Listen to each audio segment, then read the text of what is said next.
Hi everybody, welcome to Good Taste. I'm with Executive Chef Robbie Nallen, and we're talking about a wonderful side dish for the holidays. If you love Boudreaux's, if you love Zinc, this is the guy responsible for all that goodness. We're excited to be here, Tangi. I am doing a dish that is a side dish that you would typically do with your family. I think a lot of times now we have in-laws and friends and people that are kind of coming together for the holidays. And you know, typically when you go to a party, people ask you to bring a side dish with you. Right. This is one that I do that I really believe in.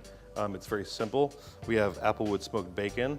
What we do is we have a medium-high heat pan. We put that right in there, no oil. So we got the bacon, we're gonna let that render out its own natural fat, so you don't have to add any oil. As soon as the bacon starts to sort of render itself and get a little bit caramelized and crispy, we're gonna add the Texas sweet yellow onion right here. Julienne very thin.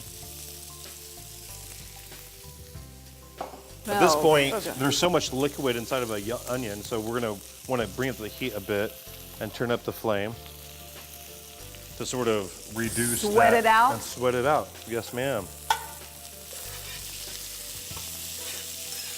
There's a funny thing when you salt something, whether it's a piece of meat or a vegetable, salt tends to take liquid out or draw liquid out of a product.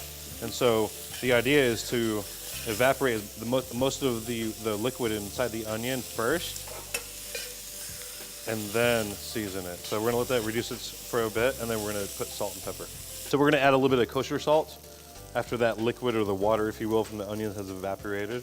So this will stick now to the bacon and the onions. A little fresh cracked black pepper. Speaks well with the applewood smoked bacon. Sort of rounds it out as a whole. And then we're gonna put our Brussels sprouts in. Very simple. We're gonna let that rendered bacon fat act as the oil or the fat, if you will, to sort of caramelize and saute these Brussels sprouts. Would you use a food processor to get them shaved you know, like that? I used one of my best cooks this morning. No, you know, we take a mandolin and just put it on the thin setting and sort of slice them.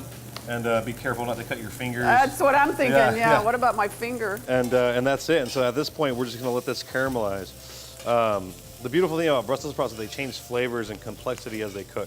In the very beginning, they're sort of crunchy and vibrant, almost lettucey, if you will. And then as you cook them and they caramelize, the natural sugars that you don't get to taste when they're raw start to appear.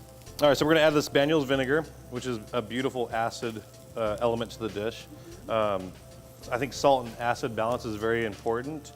You know, as a young chef, my mentor, Jason Dady, would always tell me about the importance of salt and acid balance. So here we have the applewood smoked bacon, which is certainly the salt of the dish, and we added more kosher salt to sort of season the onions and the Brussels sprouts. So this is going to be the balance of the acid. Okay. This all comes together really pretty quickly. It does, really fast, beautiful. All right, so we're gonna go ahead and plate this Brussels sprout hash right onto our plate here. And we're talking about salt and acid balance, Tangi. We just put vinegar into the dish, right, to balance that, and then we're gonna rebalance it with more salt in the form of Parmesan Reggiano. This Parmesan cheese has been aged for 13 months from Italy, and we're just gonna make it rain. All right. It's raining. How much do you like? I like going. a lot. Me too. That's beautiful. All right. There you have it. There it Perfect is. for any holiday. Absolutely.